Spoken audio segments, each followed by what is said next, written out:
En primer lugar, buenas tardes, muchas gracias por su asistencia y hoy nos toca pues la segunda sesión de este ciclo de conferencias que organiza el Real Instituto de Estudios Asturianos sobre el patrimonio natural de Asturias a través de sus museos y espacios culturales. En esta segunda sesión, la misma va a estar dedicado a uno de los museos más interesantes y más visitados del Principado de Asturias, como es el Museo del Jurásico de Asturias, el MUJA, el cual se encuentra localizado, como todo el mundo sabe, ya en Colunga, es decir, en esa zona intermedia de la costa de los dinosaurios, tan interesante, y que se encuentra muy cerca, pues lógicamente, de la playa de la Griega, que también mucha gente conoce por las visitas que se hacen, ¿no? Allí, en esta playa, pues también es muy interesante las huellas de initas que hay de dinosaurios, que también muy visitadas, dinosaurios, lógicamente, del periodo Jurásico. Y en cuanto a la originalidad del museo, que luego nos comentará y contará ampliamente nuestra conferenciante, pues se debe pues, a la extraordinaria colección de fósiles del Jurásico que tiene, de la región, de las huellas de tridátila de los dinosaurios y, sobre todo, los contenidos expositivos que han sido pues, diseñados para ir viendo las distintas eras desde el Mesozoico, ¿no? O era de los dinosaurios, hasta, pues bueno, fundamentalmente ya centrándose en el periodo que más interesa, que es el Jurásico, ¿no? En este caso. Bueno, pues el MUJA, como luego nos comentarán, pues es uno de los museos de referencia obligada y de visita obligada, tanto a nivel científico como a nivel, lógicamente, de cultural, evidentemente, para conocer un poco de esto. Y no hay que olvidar que fue inaugurado en el 2004, ¿no? Y como ya hemos dicho, está estrechamente relacionado con la presencia de los dinosaurios en nuestra costa cantábrica. Quisiera también hacer referencia de que estos dinosaurios vivieron bajo una estrecha cobertura arbórea, cuyos árboles dieron lugar, lógicamente, a una madera que posteriormente, por procesos de fosilización y por procesos de penetración de petróleo a través de los enlaces conductores, perdonad la expresión de un botánico, pues se transformó en lo que hoy conocemos el azabache, ¿no? El azabache asturiano, el de una de las mejores calidades del mundo, evidentemente, y reconocidas de esa manera. El azabache asturiano, que es coetáneo, lógicamente, de los dinosaurios, pues está fundamentalmente basado en un árbol del género Agathosilon, que es una araucariácea, ya que ya no existen fósiles, ¿no? Agathosilon, que nosotros hace mucho tiempo describimos como Agathosilon asturiensis y que sirvió en su día para la dominación de localización del azabache de Asturias a través del Ministerio de Industria, ¿no? Bueno, esta costa asturiana es de Gijón a Ribadesella, es la costa de los dinosaurios, y yo añadiría la costa del azabache, ¿no? Que es donde se encuentran los mayores restos del mismo, ¿no? La conferencia de hoy va a ser expuesta por Laura Piñuela Suárez, aquí presente, licenciada en Ciencias Geológicas y doctora en Geología por la Universidad de Oviedo, que desempeña en el MUJA las funciones de investigación, conservación y didáctica, ¿no? Lo hace desde hace bastantes años, desde el 2004, y forma parte del equipo de la Universidad de Oviedo que dedicaba a la propuesta, desarrollo y ejecución de este proyecto de MUJA, juntamente con su director, mi colega José Carlos García Ramos, ¿no? Su principal línea de investigación se centra en el Jurásico de Asturias, haciendo especial hincapié en las evidencias inológicas y óseas, así como en la paleografía de la región asturiana de aquella época, ¿no? En sus trabajos de investigación cuenta con más de 70 artículos científicos, de los cuales la mayoría están indexados, y es coautora de 5 libros, 5 guías de campo y también algunos vídeos relacionados con el Jurásico de Asturias. También en su labor investigadora ha participado en 5 proyectos, 4 nacionales y 1 regional. También ha contribuido con 81 participaciones en congresos, tanto nacionales como internacionales, y además ha contribuido a la organización de 5 congresos en el MUJA, de los cuales pues 2 de ellos fueron de carácter internacional. También sus visitas al extranjero y sus estancias al extranjero han sido muy numerosas. Así ha estado en Trento, Italia, en Texas, en Estados Unidos, en China, en Corea del Sur y también en Reino Unido. Es decir, ha hecho una serie de estancias en distintos lugares del mundo, sobre todo relacionados con la investigación y el conocimiento de este periodo tan importante como es el Jurásico y épocas próximas al mismo. Y nada más, con esto pues finalizo mi intervención y ya dejo y doy paso, lógicamente, a Laura para que nos explique los pormenores y el contenido de este Museo Jurásico. Con tu permiso, paso a Por supuesto. Buenas tardes. En primer lugar, me gustaría agradecer al RIDEA, la organización de estas conferencias, y en particular al profesor Tomás Díaz porque es el coordinador de este ciclo y por habernos invitado a participar en el mismo. Y a todos vosotros por acompañarme esta tarde. No sé si el puntero se ve algo. Sí. Bueno, pues vamos allá. Para conocer la historia del Museo del Jurásico de Asturias, ¿se me oye bien? Sí. Entonces no me quito la mascarilla.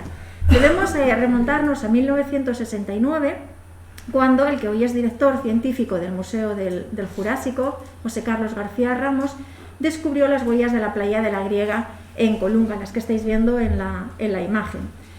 Por aquel entonces era un estudiante en la Facultad de Geología de la Universidad de Oviedo. Hay que pensar que en aquella época no era tan, sencillo ni tan automático encontrar información. Aún así, ahora tenemos internet, tenemos los PDFs, pero en aquellos años, hace más de 50 años, pudo recopilar bastante bibliografía sobre el tema y todo lo llevaba a la misma dirección, que aquellas huellas que había encontrado en la playa de la Griega eran las de mayor tamaño conocido. Hay que tener en cuenta también que por aquel entonces en nuestro país solo había una referencia a una huella de dinosaurio muy dudosa. De hecho, los científicos que se dedicaban al tema no la tenían en mucha consideración.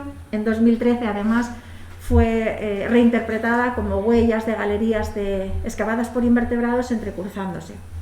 Por tanto, el hecho de haber encontrado las primeras huellas en Asturias, si excluimos esta referencia, las primeras huellas en España y las mayores del mundo, pues la verdad es que lo hizo plantearse un poco el tema, dudar, y decidió centrarse más en terminar sus estudios que en las huellas que había encontrado. Años más tarde pudimos demostrar, y lo publicamos, que las huellas de la playa de la Griega eran y son las de mayor tamaño conocidas para el periodo Jurásico. En 1977, los diarios regionales se hacen eco de la noticia sobre el hallazgo de las huellas de dinosaurios en la costa asturiana. Concretamente, fueron publicadas en el volumen 3 de la revista Asturnatura. El hecho de que encontraban cada vez más huellas de dinosaurios y además las rocas del Jurásico tenían un potencial enorme, José Carlos García Ramos empezó a fraguar la idea en su cabeza de un futuro, de un museo.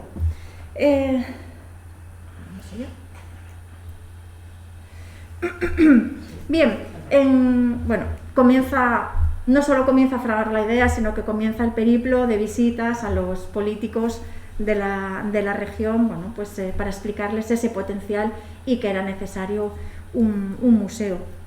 En 1996 consigue convencer al Principado y este anuncia la creación de un nuevo museo, del nuevo proyecto del Museo Jurásico.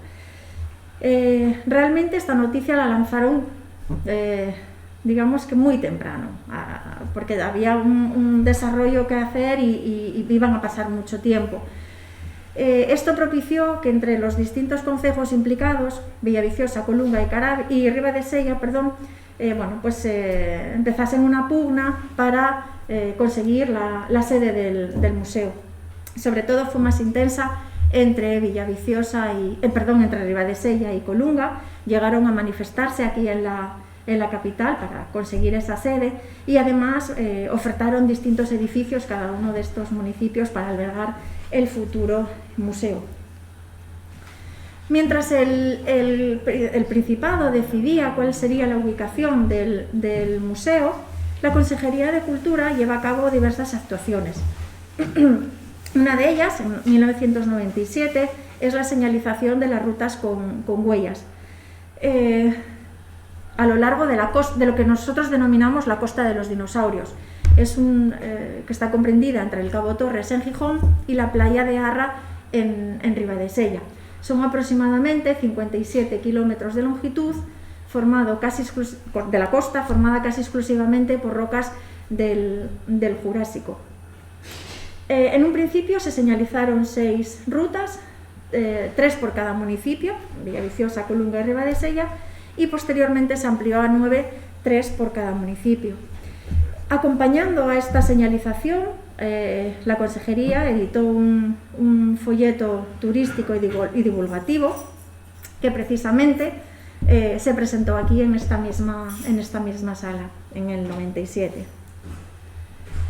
En el 2001, la Consejería de Medio Ambiente protege los yacimientos con ignitas bajo la figura de monumento natural.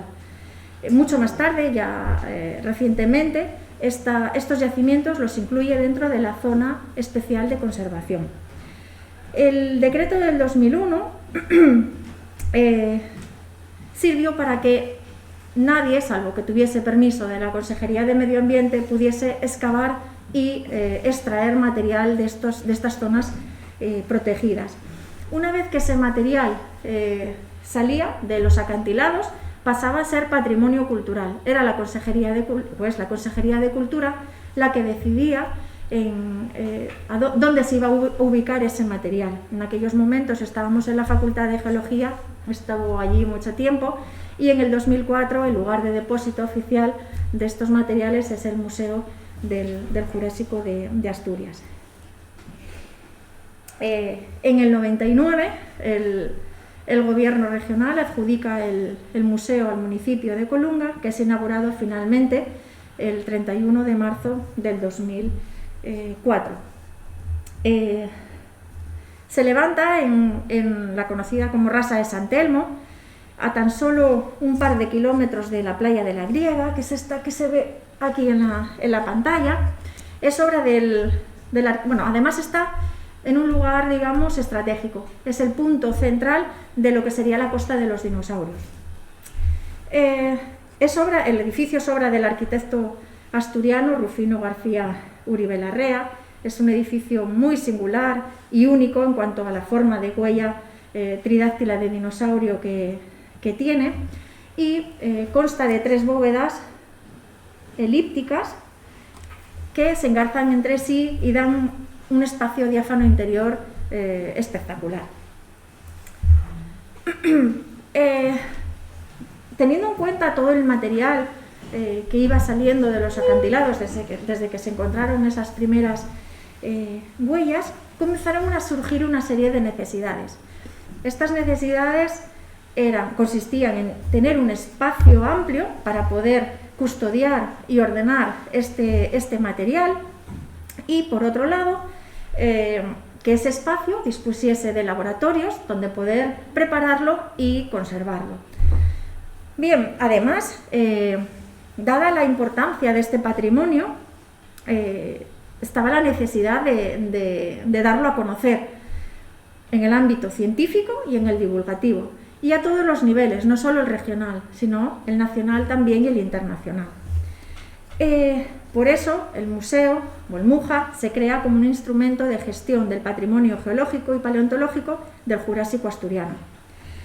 Previamente a la adjudicación del museo, decidimos visitar una serie de centros dedicados a esta temática en el sur de Francia. Curiosamente, estos pequeños museos estaban fuera de las grandes ciudades, realmente algunos en localidades muy pequeñas, pero muy próximos a los yacimientos. Hablando con los investigadores, bueno, pues nos contaron un poco cómo había sido la historia y las cifras de visitantes, que eran altísimas, lo que bueno, pues realmente fue un revulsivo turístico y económico para la zona. Y pensamos que por qué no podría ocurrir esto mismo en cualquiera de esos municipios que estaban implicados en la Costa de los Dinosaurios, y no solo para ese municipio, también para la comarca, ¿no? Y como lo demuestran las cifras, veremos después, pues parece que estuvimos un poco acertados. Para llevar a cabo estas labores que acabo de comentar, ordenación, conservación, catalogación e investigación en el MUJA, se estableció este organigrama que estáis viendo en la pantalla. La Consejería de Cultura, Política Lingüística y Turismo tiene la titularidad del mismo. Por un lado, la Sociedad Pública de Gestión y Promoción Turística y Cultural del Principado de Asturias gestiona el edificio, las visitas y los talleres didácticos. Y de ella dependen una coordinadora y los guías. Por otro lado está el Departamento de Investigación, que gestiona los fondos del museo y la exposición permanente, y de él dependen un director científico y una investigadora aquí presente. Al principio, cuando se inauguró, bueno, el año que se inauguró el museo, se estableció un convenio de colaboración entre la Universidad de Oviedo y la Consejería de Cultura para financiar este departamento. Empezamos nuestra labor en diciembre del 2004 y todo fue muy bien hasta el 2011. A partir de este momento hubo un parón económico, la financiación fue cero durante 3 años y 3 meses y finalmente en 2015 es la sociedad pública la que se hace cargo de esta financiación a través de una asistencia técnica que salió a licitación pública.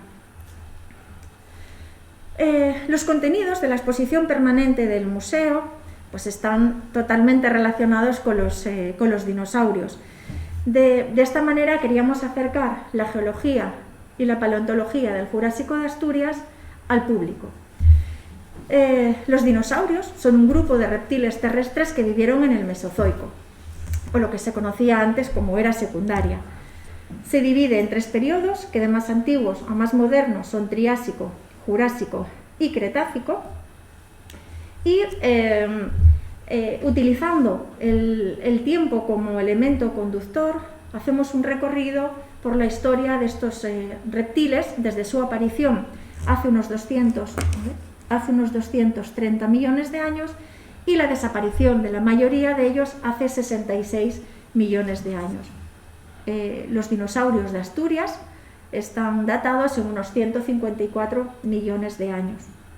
Cada uno de estos periodos, Triásico, Jurásico y Cretácico, va a estar representado en cada uno de los dedos de esa gran huella tridáctila.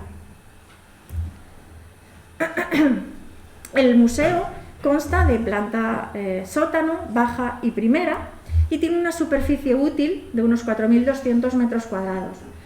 La superficie expositiva de la exposición permanente, excluyendo las paredes, que la verdad es que allí tenemos muchísima información, es de 1.586 metros cuadrados. El recorrido comienza con esta pequeña sala que estáis viendo en pantalla, en la que se hace un repaso a conceptos muy generales, como es la edad de la Tierra, la aparición de la vida, los primeros seres vivos, la datación de las rocas, que puede ser absoluta o relativa, la tectónica de placas, que hace que nuestro planeta esté en continuo movimiento, los tipos de fósiles y la clasificación de los vertebrados que veis aquí en la parte inferior. Al final de la misma se toca un poco el tema de la extinción de finales del Pérmico, en el límite Pérmico-Triásico, que fue la más devastadora de las 5 grandes extinciones que hubo en nuestro planeta, desapareciendo casi el 95% de los organismos. En cada una de las grandes salas, de las 3 grandes salas, hay un diorama con un dinosaurio y un yacimiento representativo, característico de cada uno de estos periodos. En la primera de las grandes salas, la que sería del Triásico, nos recibe este conjunto, este grupo de Plateosaurus, que están atrapados en una trampa de barro. Es una recreación de un yacimiento muy conocido de Alemania. Plateosaurus es el dinosaurio más antiguo de nuestro continente. Como yacimiento se seleccionó Montreal Alcover aquí en Tarragona. En esta sala, además, hablamos un poco de los tipos de fósiles de dinosaurios que podemos encontrar. ¿Y cuáles son esos fósiles? Pues los huesos, los dientes, las huellas de pisada, los huevos, pueden ser cáscaras, huevos completos, algunos con embriones en el interior, nidos, gastrolitos, que son unas piedras que ingerían los dinosaurios para ayudar a triturar el alimento, los coprolitos, que son las heces fósiles, y también aparecen con frecuencia en algunos huesos marcas de dentelladas. Además, al final de esta sala hay un pequeño espacio dedicado a explicar lo que es un dinosaurio y las diferencias anatómicas que existen entre los dinosaurios y otros reptiles que no lo son. En la sala central, en la sala del Jurásico, sería el dedo del medio en azul, el dinosaurio que mostramos es quizás uno de los más característicos del Jurásico de Norteamérica, Camarasaurus. El yacimiento elegido es el de Holzmaden en Alemania, del Jurásico inferior, que como ejemplo de un ecosistema marino donde los fósiles tienen una conservación realmente excepcional. Y en esta sala está dedicada prácticamente a lo que es la clasificación de los dinosaurios y luego las características que tienen cada uno de estos grupos. Los dinosaurios se clasifican en función de la distribución de los huesos de la cadera, en saurisquios, los que tienen cadera de reptil, y ornitisquios, los que tienen cadera de ave. Dentro de los saurisquios tenemos los saurópodos, estos dinosaurios caracterizados por los cuellos y las colas enormes y que caminan de forma cuadrúpeda, apoyan las 4 extremidades. Dentro de los saurisquios están también los terópodos, que son los únicos dinosaurios carnívoros y son bípedos, se desplazan únicamente con las extremidades traseras. En el otro grupo, el de los ornitisquios con cadera de ave, tenemos los tireóforos, representados por dinosaurios que también son cuadrúpedos, unos con placas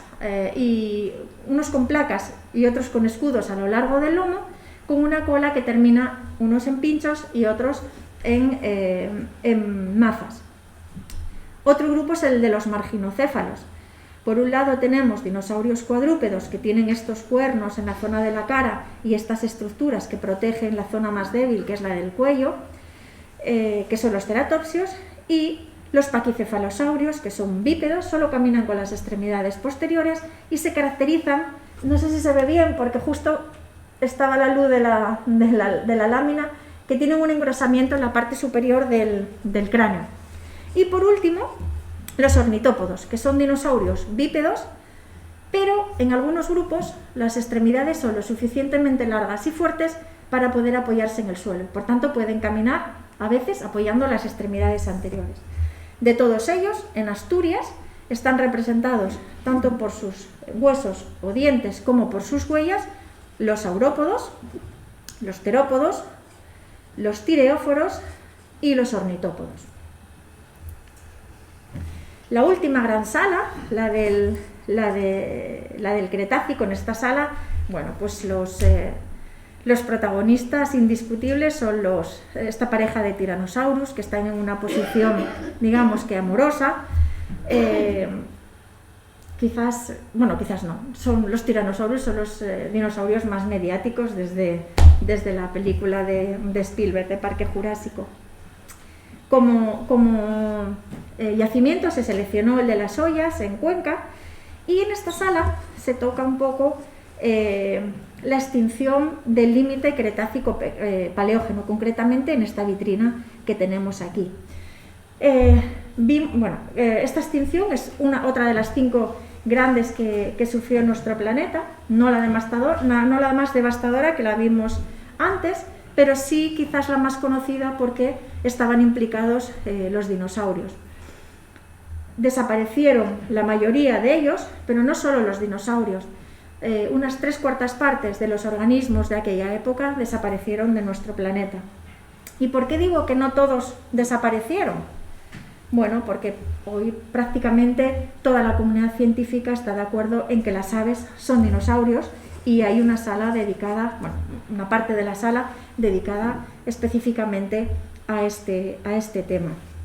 Hay dinosaurios que tienen plumas y que no son aves, y hay aves como Archaeopteryx, que está en esta vitrina de aquí, que es el primer ave que se conoce del Jurásico Superior de Alemania, que tiene dientes y una cola muy larga como la de los dinosaurios de los que procede.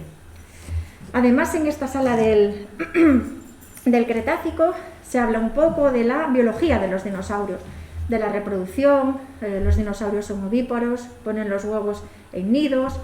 En algunos grupos hay cuidados parentales. En este caso que estáis viendo aquí es un dinosaurio carnívoro que se llama Oviraptor, que significa ladrón de huevos, y realmente después de estudiarlo profundamente, los investigadores, bueno, pues comprobaron que era una buena madre que estaba protegiendo su nidada de una tormenta de arena en el desierto del Gobi. Además se habla del gregarismo, algunos dinosaurios se desplazan en grupo, y también del color de la piel. Después de esta sala del Cretácico hay hoy otra pequeña que reinauguramos hace unos pocos años, que llamamos la Introducción al Jurásico Asturiano. Y en ella bueno, pues mostramos lo que es la costa de los dinosaurios y dónde está en el mapa geológico de la región. Estos colores azul claros que se ven en la costa y en el interior son las rocas del Jurásico. Como digo, también aparecen en el interior, pero la cubierta vegetal impide que tengamos buenos afloramientos de esas rocas. Por lo tanto, nuestro trabajo se centra prácticamente en esta costa de los dinosaurios. Estos mapas paleogeográficos, bueno, desde ahí no lo veis, pero aquí habría un puntín y aquí habría otro puntín que indicaría la situación de Asturias en el Jurásico inferior, que es este mapa de aquí, y en el Jurásico superior. Fijaros que la distribución de los mares y los continentes no tiene nada que ver con lo que tenemos en la actualidad. Y bueno, Asturias estaba mucho más cerca del Ecuador de lo que nos encontramos hoy en día.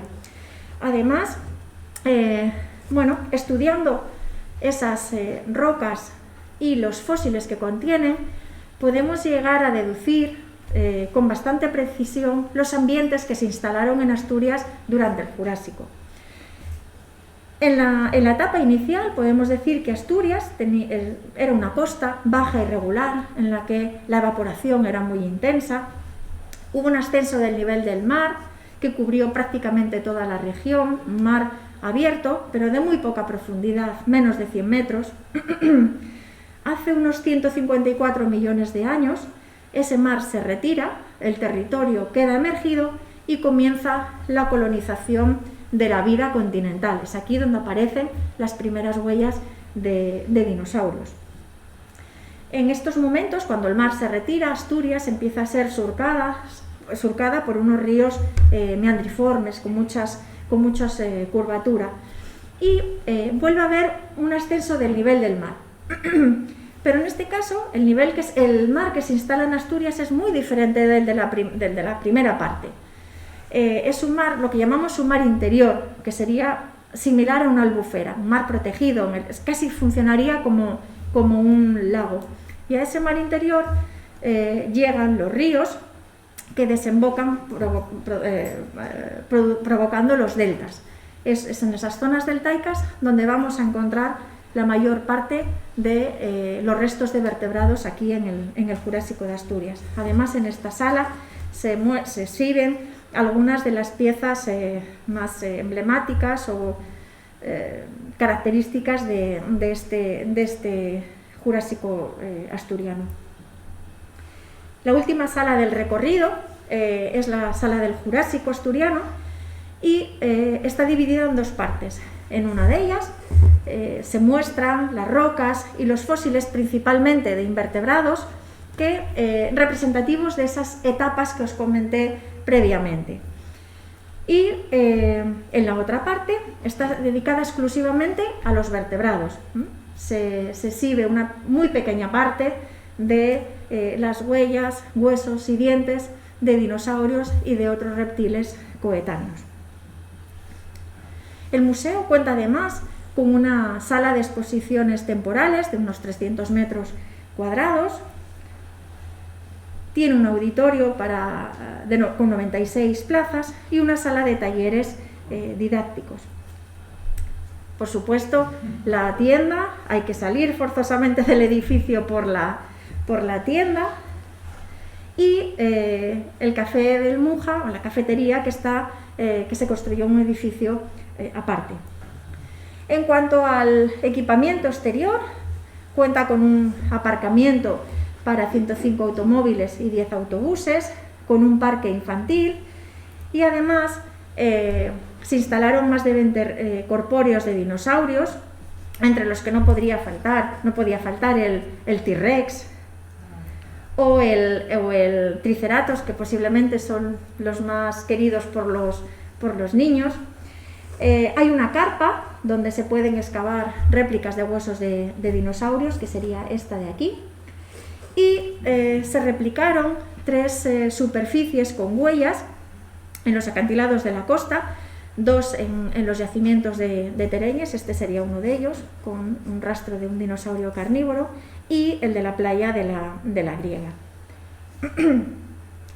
Las visitas convencionales pueden hacerse por libre, utilizando la guía de mano o una audioguía, o pueden hacerse guiada por el personal del museo. Además, se ofertan talleres y actividades dedicadas principalmente al público infantil y familiar. La verdad es que los talleres, bueno, por un lado también organizan visitas concertadas, digamos así, sobre todo con escolares. Están adaptadas a cada edad y hacen también talleres con ellos. Además, tienen mucho éxito los talleres y las actividades que hacen. La verdad es que el público responde muy bien, van innovando, cada cierto tiempo sacan talleres nuevos. Hay otros que son fijos porque la gente lo reclama, pero en cada estación además hacen cosas diferentes, y en este mes pues toca pues el taller navideño. En cuanto a la investigación, estamos en el sótano. Tenemos 4 despachos, en uno de ellos la biblioteca de uso interno. Hay 2 laboratorios donde preparar las muestras, preparación física y preparación química. Hay otra sala dedicada al estudio del material, y por último la litoteca, que es donde tenemos almacenado todo el material que vamos recuperando de esta costa de los dinosaurios. Realmente, aunque nosotros hacemos visitas guiadas al museo, a los laboratorios y litoteca, y también a los yacimientos, lo hacemos de forma esporádica, en días pues señalados, como puede ser la mujer y la niña y la ciencia, el Día Internacional de la Tierra, el Día Internacional de los Museos, la Semana de la Ciencia. Pero nuestro trabajo en el museo es la conservación y la investigación. Por eso, bueno, me gustaría centrarme un poquitín más en este tema y en mostraros pues aquellas piezas más relevantes o más llamativas de lo que es la colección. Colaboramos con más de 50 investigadores de otras instituciones, en torno a 14 países, y hemos publicado más de 60, esto desde que se creó el museo, estoy hablando ahora de la vida del museo, más de 60 artículos en revistas científicas, 40 de ellas indexadas. Tenemos algunas publicaciones de carácter divulgativo, una de ellas en asturiano, como estas de aquí, con las huellas de pterosaurios o de reptiles voladores. Se ha participado en 65 comunicaciones en congresos y reuniones científicas, de las que se ha asistido a 26 de ellas, 11 nacionales y 15 internacionales. Hemos elaborado 5 guías de campo y 2 libros divulgativos. Uno de ellos es este que veis en pantalla, el Atlas del Jurásico de Asturias, que todavía se sigue editando. Participamos en 5 capítulos de libros. Bueno, comentaba también Tomás antes, cuando en la presentación se organizaron en las instalaciones del museo 4 congresos, la reunión nacional de nacionales, la reunión de patrimonio, las jornadas de paleontología, el Congreso del Jurásico de España y uno internacional que es el Ichnofabric Workshop. Hemos participado en 5 proyectos de investigación y se ha realizado una tesis doctoral. También lo comentaba Tomás, participamos en algún, no solo nos centramos en la que es nuestro objetivo, pero no solo en el Jurásico de Asturias. Cuando tenemos la posibilidad, pues asistimos a campañas de excavación y ayudamos en el estudio de yacimientos con huellas, principalmente con huellas de dinosaurios. Así pues estuvimos en Italia, en Estados Unidos, en Reino Unido, en China y en Corea del Sur. Realmente, si tuviese que destacar alguna de ellas es Corea, porque lo que apuesta el gobierno por la paleontología o por la ciencia allí es algo que nunca me podría haber imaginado. Esto que estáis viendo en la pantalla es un yacimiento con miles de huellas de ave, de pterosaurio, de dinosaurio, y sobre él construyeron un edificio que es el museo con sus investigadores. Y no es el único, están haciéndolo sin parar. Es increíble la cantidad de dinero que destinan en este caso a la paleontología. Bueno, y como elementos más destacables del patrimonio geológico y paleontológico que tenemos conservado en el museo, bueno, pues son muy frecuentes las estructuras debidas, por ejemplo, a los agentes atmosféricos. Esto que estáis viendo aquí, estas pequeñas marcas circulares, son gotas de lluvia. Esto que tenéis aquí son las ondulaciones del oleaje, similares a las que podéis ver hoy en día en la playa cuando baja la marea. Lo comentaba Tomás antes, como botánico, tenemos una extensa y variada representación de fósiles de vegetales que están en estudio actualmente, ya que forman quizás el capítulo más extenso de una tesis doctoral que está en curso sobre la paleobotánica del Jurásico de España. La colección de fósiles corpóreos de invertebrados es muy completa. Los más abundantes son los moluscos, que están representados por los bivalvos, los que veis aquí, por los cefalópodos, entre ellos los ammonites, que es el que estáis viendo en pantalla, y los belenites, y los gasterópodos. Son muy abundantes también los braquiópodos, y mucho menos, pero quizás muy llamativos, mucho menos abundantes, pero muy llamativos, son los equinodermos, representados por los crinoideos o lirios de mar, por los erizos.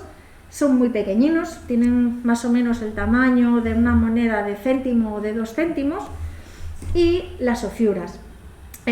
También son bastante pequeñas, el cuerpo central tiene menos de 1 centímetro, pero bajo la lupa son espectaculares, tienen una conservación realmente exquisita. Y de todos ellos, ¿cuál podemos destacar? Bueno, pues quizás estos grandes bivalvos de agua dulce, que son nuevos para la ciencia. Se crearon 2 géneros nuevos, Asturianaya y Mojanaya, en honor al museo y a nuestra región, y 5 especies nuevas. Las ofiuras, que saldrán publicadas en breve, serán también una especie nueva. En la colección del museo tenemos los esqueletos más completos de ictiosaurios y plesiosaurios, que son reptiles marinos de la península ibérica. Tienen en torno a los 190 millones de años. Este que estáis viendo en la parte inferior, ese esqueleto, es el esqueleto de uno de estos, es un ictiosaurio, como veis. Ictiosaurio significa reptil pez, y en él podemos ver, no sé si lo veréis bien, estos cuerpos circulares que son las vértebras, las primeras del cuello, de la zona de la espalda, estas son de la parte anterior de la cola, esto de aquí, Y estas más pequeñas que se ven aquí serían estas últimas de donde está la aleta caudal. Todo esto que veis por aquí son los huesos del hocico. Estos cuerpos alargados son las costillas. Esta parte de aquí son huesos del cráneo, muy próximos a la órbita ocular, que en algunos de estos ictiosaurios es enorme, llega a medir 25 centímetros de diámetro. Y tenemos parte de la pala anterior izquierda. Este sería el húmero, el radio y la ulna o el cúbito, lo que sería nuestro cúbito. Además aparecieron en torno a los 50 dientes del ejemplar. Son muy abundantes los restos de peces. Sobre todo es muy frecuente cuando vas al campo encontrar escamas, que son estas de aquí, sueltas o aisladas, y los dientes. A veces aparecen ya agrupadas, dando estos pequeños cuerpos, están conectadas, están en posición anatómica, y tenemos algunos ejemplares prácticamente completos. Esta sería la zona del cráneo y faltaría un poco donde estaría la aleta caudal. Algunos de estos dientes aparecen también agrupados en lo que sería la mandíbula, el paladar de estos peces. Fijaros esta forma. Yo digo que tienen más o menos forma de champiñón. Tienen una superficie amplia y bastante potente, digamos, para poder triturar organismos duros, que es lo que comen. Los tiburones son muy escasos, pero están representados siempre con dientes de pequeño tamaño, como este que estáis viendo aquí en la pantalla, y con las espinas que tienen por delante de las aletas dorsales. Los cocodrilos y las tortugas también están muy representados. Este es el esqueleto de cocodrilo más completo que tenemos en el museo. Esta sería la zona posterior del cráneo, vértebras en posición anatómica y muchas escamas o escudos dérmicos. Aparecen varias vértebras aisladas, en este caso son de la espalda. Tenemos varios caparazones o corazas de tortugas completas con el caparazón, que sería la parte dorsal, que es la más convexa, y el plestrón, que es la parte inferior y más plana. En este caso las dos están boca arriba. Hay dos cráneos de tortuga también, se ven muy bien, parece que nos está mirando fijamente con las órbitas oculares y nasal.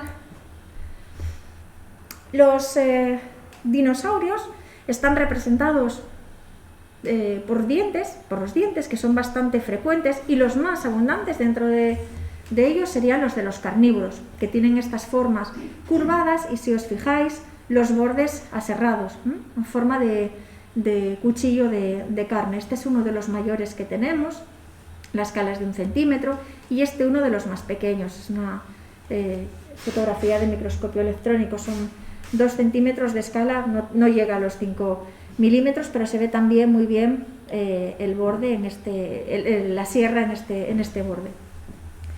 También son abundantes o relativamente abundantes los dientes de los saurópodos, estos que tienen el cuello y la cola muy largos. Hay 3 grupos representados en función de los dientes que tenemos.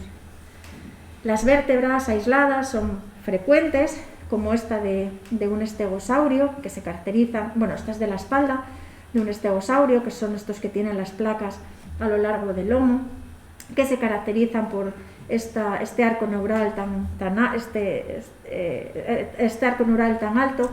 Esta otra vértebra de dinosaurio carnívoro, pero no de cualquier dinosaurio carnívoro. Es el mayor depredador que existió en el Mesozoico de Europa, no solo del Jurásico, de todo el Mesozoico. Y aquí está Quintín, que así lo llamaron los periodistas cuando los trajimos de los acantilados de Quintueles, en Villaviciosa. Fue encontrado por 2 amigas que estaban pescando, Paz y Victoria, y podemos ver parte de la serie vertebral. Pertenece a un ornitópodo, que son estos dinosaurios que pueden caminar con las 2 patas o con las patas anteriores también. Como digo, parte de la serie vertebral articulada, hay tendones osificados, hay costillas, un fragmento del pubis, y la pata izquierda prácticamente completa. Este sería el fémur, esto es parte de la tibia, la fíbula o el peroné, y esto que os estoy señalando es el pie completo. Son 3 dedos. En cuanto a la colección de ignofósiles, que son las estructuras producidas por los invertebrados, y a las ignitas, hay una colección realmente excepcional. Y algunos de estos ignofósiles son únicos, como este que estáis viendo en la parte de arriba de la pantalla.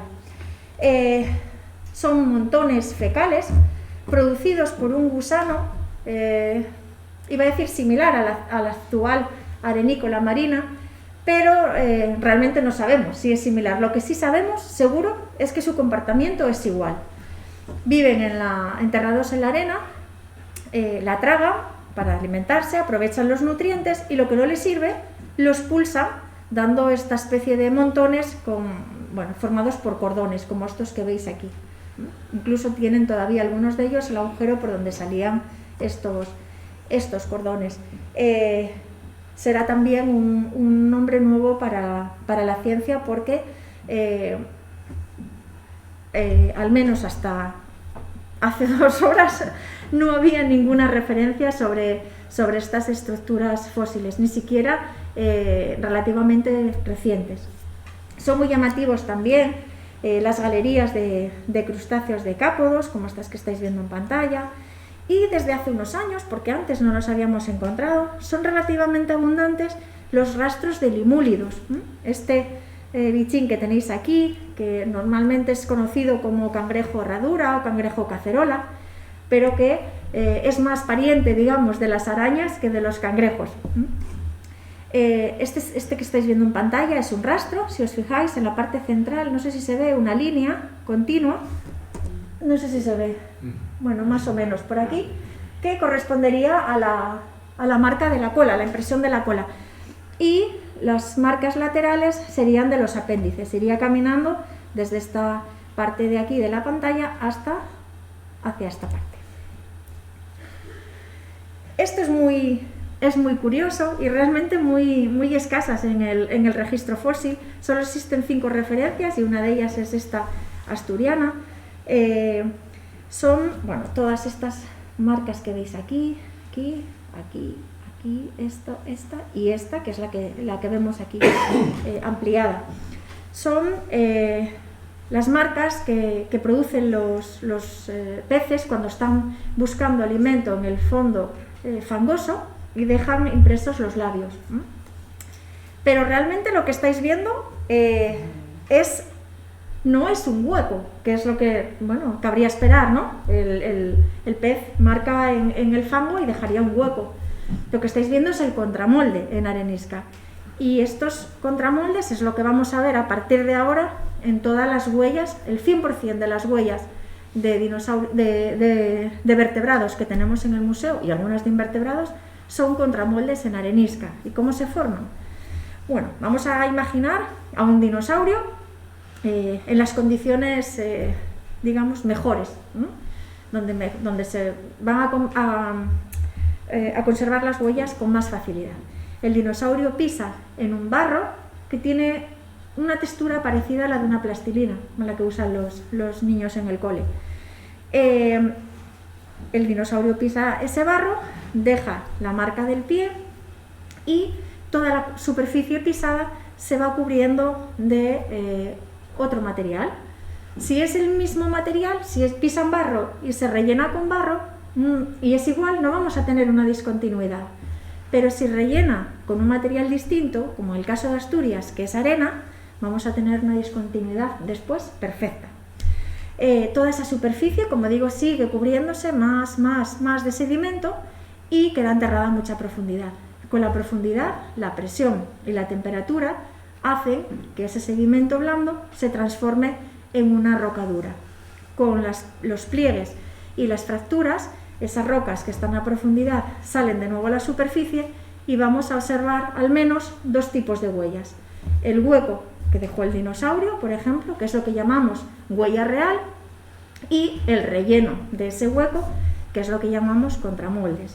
Simplificando mucho, el dinosaurio pisa en el barro, forma el molde del flan y lo que tenemos en el museo, el 100%, es el flan, ¿vale? Ese sería el contramolde. Los cocodrilos y las tortugas están muy representados a través de sus huellas, más que por sus huesos. Aquí vemos dos rastros, uno en rojo que va hacia la parte superior de la pantalla y otro en azul que va hacia la inferior, de un cocodrilo muy pequeño. Imaginaros más o menos como una lagartija, un poquitín más que una lagartija. La escala es que veis aquí abajo es 1 centímetro.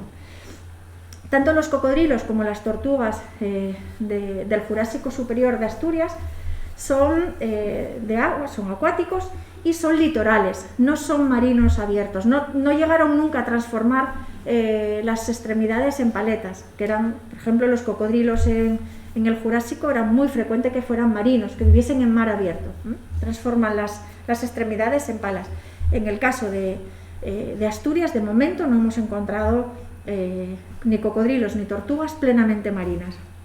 Las huellas esto es otra huella, un pie y una mano de un cocodrilo, huellas de tortugas, que suele ser característico esta forma de arco con los dedos.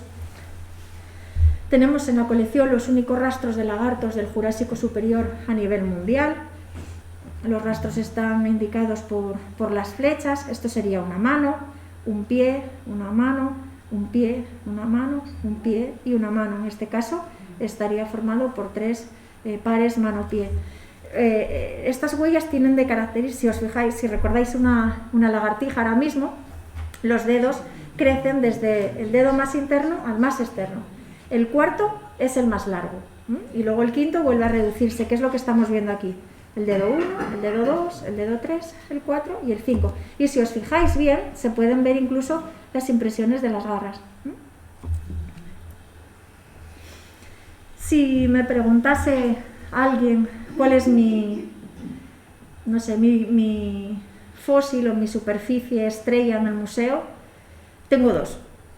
Y esta que estáis viendo en pantalla es una. Es la superficie que tiene huellas de pterosaurios, que Luis conoce muy bien, que estuvo allí conmigo.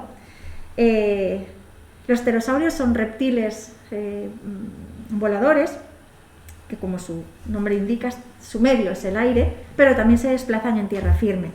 Y lo hacen de esta forma que estáis viendo aquí en pantalla, con las 4 extremidades. Esta superficie la extrajimos hace unos años con el helicóptero de la zona de Tazones, en Villaviciosa. Tiene más o menos unos 5, ya habíamos sacado previamente, hace unos años, parte de la laja. En total tiene aproximadamente 5 metros cuadrados y en torno a unas 100 huellas, tanto de manos como de pies.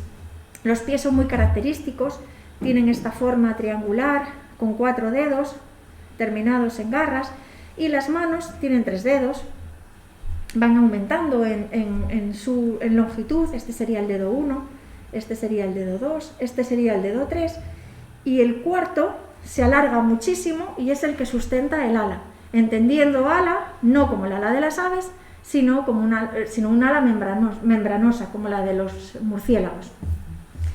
Además de la cantidad de huellas, el tamaño que presentan es enorme para lo que se conoce en Jurásico.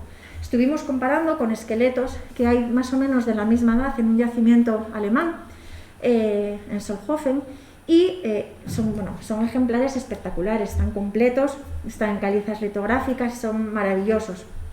Y pudimos calcular que casi todos los esqueletos que conservaban los pies tenían entre 10 y 12 centímetros de longitud. Nuestro pie tiene 18 centímetros de longitud, desde el talón hasta la punta de las garras. Al tener esqueletos completos, tienen el ala y puedes calcular la envergadura, es decir, la distancia que hay desde punta del ala a punta del ala. En los alemanes estábamos hablando de 2 metros y medio. En el caso del Jurásico asturiano, creemos que llega a alcanzar los 5 metros de envergadura. Pero además, la conservación es excepcional. Realmente creo que tenemos la mejor muestra de huellas de pterosaurios del mundo, y bueno, así lo dijeron los coreanos. Corea es el paraíso de los pterosaurios. de las huellas de pterosaurios, pero cuando vinieron y vieron el yacimiento realmente quedaron muy sorprendidos.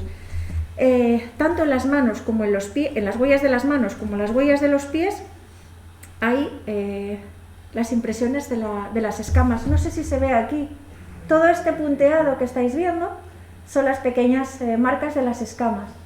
Pero además, tanto en las huellas de las manos como en las huellas de los pies, tenemos las impresiones de las membranas interdigitales.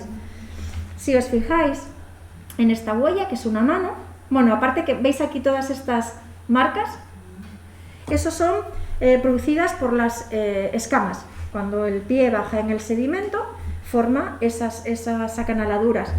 Pero si os fijáis entre este dedo y este otro, hay una estructura aquí que los une. Lo mismo vemos entre este dedo y este, otra estructura. Si lo pudieseis ver de cerca, en la pantalla del ordenador se ve, tienen las impresiones de las escamas. Por tanto, podemos asegurar que esos son estructuras orgánicas y que son las membranas interdigitales. Muy escaso en el registro fósil son las marcas de la piel en las huellas de dinosaurios. En Asturias tenemos unos cuantos ejemplos. Bueno, esta fue la primera que encontramos en los acantilados del Toral, en Villaviciosa, y esta es la segunda, fue la de Tazones. Aquí las escamas son bastante pequeñas, con un diámetro de menos de medio centímetro, una cosa así. En este caso estamos hablando de que estas escamas tienen 4 centímetros y medio de anchura.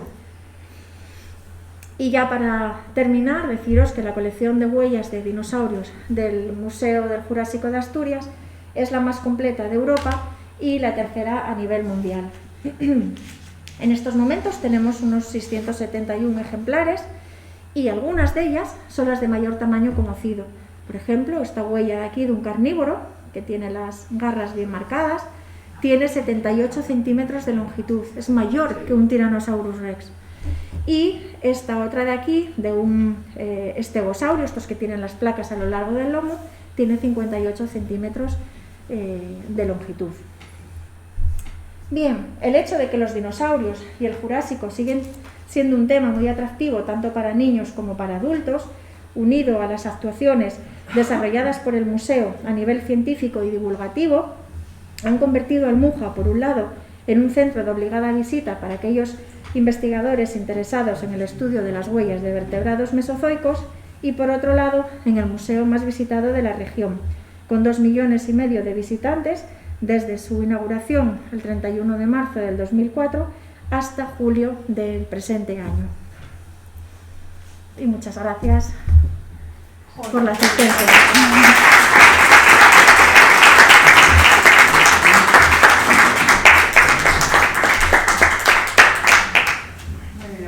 Me alargué un poco.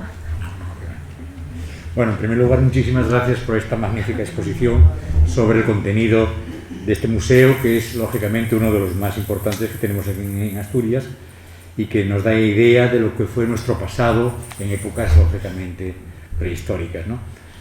Es también muy destacable pues toda esta labor investigadora que están haciéndose en el seno del museo y que, según los últimos medios de comunicación, parece ser que se va a potenciar. Esperemos que se sea. Esperemos que sí. Esperemos que sea, porque creo que es muy importante que nuestros museos, nuestros patrimonios, en este caso los relacionados con el mundo de la naturaleza, pues tengan el auge necesario para que sean un foco de atracción turística, científica y cultural muy importante en estas épocas en las cuales pues es necesario que existan pues aportes externos, fundamentalmente para que nuestra región se revitalice en estos aspectos, ¿no?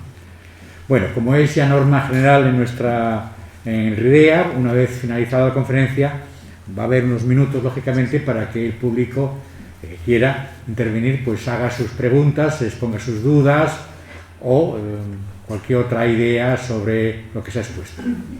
Queda abierta, por lo tanto, la posibilidad de hacer las preguntas. Sí. Yo, cuando estuve allí, la última vez que estuve, había dos dinosaurios juntos, el de Quintueles y otro. ¿El otro dónde se encontró? ¿Dos dinosaurios juntos? Juntos, sí. Me parece que vi. Ah, no. Es que extrajimos, aquel año, extrajimos dos piezas del acantilado. Supongo que sea eso. El Aquintín, de los acantilados de Quintueles, en Villaviciosa, y un bloque con dos huellas de dinosaurio carnívoro. Supongo que será eso a lo que se refiere. No, yo tengo la impresión de que eran dos dinosaurios, que estaba uno así y otro al lado. El ictiosaurio. En el museo. Las réplicas en el museo, me está diciendo. Sí, pero eso es un ictiosaurio, ese es el que puse aquí ahora en la pantalla. Ese es un reptil marino. Sí, ese sí. Sí, ese sería un ictiosaurio. Los ictiosaurios son reptiles marinos, igual que hay mamíferos marinos como las ballenas, y lo mismo que hay murciélagos o reptiles voladores. Están adaptados un poco a los tres medios, los reptiles. ¿Más preguntas?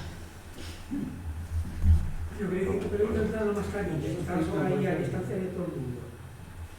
No lo entiendo. ¿Perdón? La mascarilla que estamos inhalando anhídrido carbónico puro de la boca no será bueno. Y usted está lejos de todo el mundo y con la mascarilla. Sí, pero yo tengo una madre que tiene 93 años, que convive conmigo, y mi marido tiene 76. Y no quiero arriesgarme por no llevar mascarilla. Lo siento mucho. Había sitios más cerca, yo lo siento muchísimo. Para mí es más importante mi familia y el estado de salud que tenga mi familia, que se pueda escuchar mejor o peor. No se oye bien, perdona. Yo lo único que no veía, veo mal, el puntero. Ya, pero eso no es culpa mía. Sí, eso es culpa del sistema que tenemos que cambiar. Evidentemente, se está ya... Bueno, ya está programado su cambio, ¿eh? Pues me pareció... Nos dio tiempo a hacerlo. Muy divertido y muy bien para niños y mayores, la parte exterior que han puesto. Pero está estupenda. El museo ya no digamos que está muy bien. Muy denso, hay que darle... Pero de afuera también está muy bien. Sí, la idea es ir cambiando también un poco el exterior y ampliando cosas, bueno, Sí, haciendo una especie de museo, sí, Exactamente. sí, Está muy bien. exterior. Sí. Hola, Laura. Bueno, Buenas. yo soy Francisco Blanco de la Escuela de Minas. Hablaste de la extinción. Bueno, primero felicitarte Muchas gracias. por la conferencia y hablaste de la extinción. Bueno, no sé esta pregunta, pero yo no soy nada experto sobre la extinción de los dinosaurios. ¿Esta extinción qué fue? ¿Paulatina en el tiempo o fue abrupta? Y en el caso de que haya sido abrupta, ¿está confirmado que se debe a qué se debe? ¿Al impacto que... Sí, no lo dijo, me parece. Tus conocimientos. Sí, en principio, bueno, hay bastante polémica con la extinción del Cretácico Paleógeno. La última hipótesis es que se debe al impacto de un cuerpo extraterrestre en la península del Yucatán, en México. Instantáneo, a nivel geológico sí. De hecho, bueno, las zonas próximas a ese impacto fue devastado completamente porque bueno, se crearon tsunamis enormes, olas que incluso llegan a más de 2.000 kilómetros. Hay registros en una isla de Colombia, en el Pacífico, donde figuran tsunamitas relacionadas con este impacto. Y luego, bueno, fue un poco, no progresivo, pero tardó más, ¿no? Se lanzó a la atmósfera una gran cantidad de humo, cenizas, que rodearon la Tierra y la sometieron a una oscuridad prácticamente total durante mucho tiempo. Eso influyó en que las plantas no podían hacer la fotosíntesis y toda la cadena trófica se vio afectada. O sea que... ¿Se sabe más o menos el tamaño en caso de que haya impactado? Yo creo que estaba en torno a los 10 kilómetros de diámetro, pero el cráter era enorme. Y también, es que hay un poco de debate. Hay un vulcanismo enorme en el centro de la India, en lo que se llama la provincia del Deccan, que los efectos que provocó fueron muy similares. Algunos autores ahora están diciendo que fue un poquitín antes, que no coincidió exactamente. Hay dos equipos, los del vulcanismo y los del impacto del cuerpo extraterrestre. Entonces, bueno, De vez en cuando sale una noticia y dicen que sí, que el vulcanismo afectó, sin ninguna duda. Después salen los del impacto diciendo que no, que solo el impacto. Entonces, bueno, en principio parece que el impacto fue la puntilla. Y otra cosa, esto, en cuanto... ¿Cómo estuvieron repartidos? Más uniformemente por, o sea, todos estos tipos que hablaste, que fueron muy amplios, ¿estuvieron repartidos uniformemente o unas zonas predominaban unos y en otras zonas predominaban otros? ¿Cómo se repartieron más o menos? Pues nosotros, por lo menos aquí en Asturias, no vemos que una diferencia entre zonas. Todos los encontramos en esas zonas deltaicas. Por ejemplo, hay una zona en Suiza que son zonas costeras de carbonatos, que decían que los saurópodos solo vivían en esas zonas, y nosotros vemos que aquí los saurópodos están en todas partes, lo mismo que el resto de dinosaurios. No vimos ningún nicho que les fuese más apetecible o no. Si encontramos más, por ejemplo, en el Toral aparecen muchísimos estegosaurios, sobre todo huellas, pero también aparecen terópodos, también aparecen ornitópodos y también aparecen saurópodos en la misma superficie. O sea que en principio no tienen predilección, al menos aquí, o no lo pudimos comprobar en Asturias. Para terminar, me abuso simplemente una cosina. Claro, cuando te refieres a Corea, todo el mundo entiende que es Corea del Sur, ¿no? Sí. Sí, es Corea del Sur. Claro, yo creo que me gustaría que dijeras Corea del Sur. Sí, no lo dije, pero creo que en la diapositiva que lo tenía puesto. Sí, es Corea del Sur. Pero es impresionante, lo de Corea del Sur. Mucho dinero, Laura. Muchísimo, pero por lo menos lo invierten también en ciencia. Bueno, porque cuando tienes mucho dinero, sí, eso hay es dinero cierto. para todo. Eso es cierto. Bueno, ¿alguna otra pregunta? ¿Alguna cuestión? Pues nada, terminamos ya esta presentación tan importante de este Museo del Jurásico de Asturias, y ya les agradezco su atención, su presencia, y les convoco para el día 21 de diciembre. La siguiente conferencia es sobre el Jardín Botánico Atlántico de Gijón, que será impartida por Borja Jiménez Alfaro, que es el director científico actual del mismo. Muchísimas gracias por su asistencia y hasta la próxima.